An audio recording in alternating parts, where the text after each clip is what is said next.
নমস্কার বন্ধুরা, আজ আমি চলে এসেছি সরস্বতী মেলাতে। এই মেলা প্রতি বছরই সরস্বতী পুজো উপলক্ষে আয়োজন করা হয়।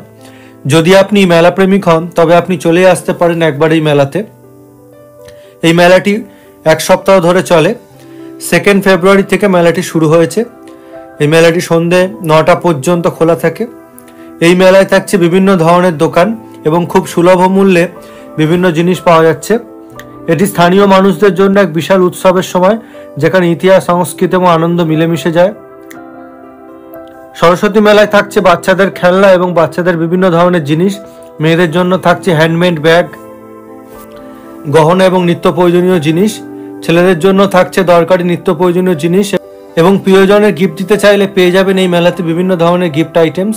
আমাদের এই সরস্বতী মেলা এবছর 27তম বর্ষ। নিত্য প্রয়োজনীয় জিনিসের পাশাপাশি থাকছে খাদ্য স্টল। বাংলার ঐতিহ্যবাহী খাবার যেমন পিঠেপুলি, পাটিসাপটা, কাটলেট, ফুচকা, ভেলপুরি, বাদাম, জিলিপি, এছাড়াও মকটেল কাউন্টারও থাকছে বিভিন্ন ধরনের মিষ্টি এবং স্থানীয় খাবার।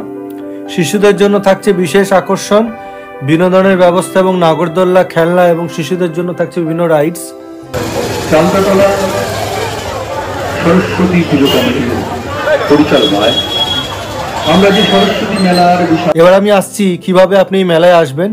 সরস্বতী মেলায় আসা খুবই সহজ। আপনি ট্রেনে করে ভদ্রেশ্বর স্টেশনে চলে আসুন। ওখান থেকে হেঁটে 5 মিনিট লাগবে। গভর্নমেন্ট কলোনি পার্ক ময়দান মাঠে হচ্ছে এই মেলাটি। নিজের পার্সোনাল কার বা বাইকে করেও চলে আসতে পারেন। পার্কিংয়ের ব্যবস্থা রয়েছে।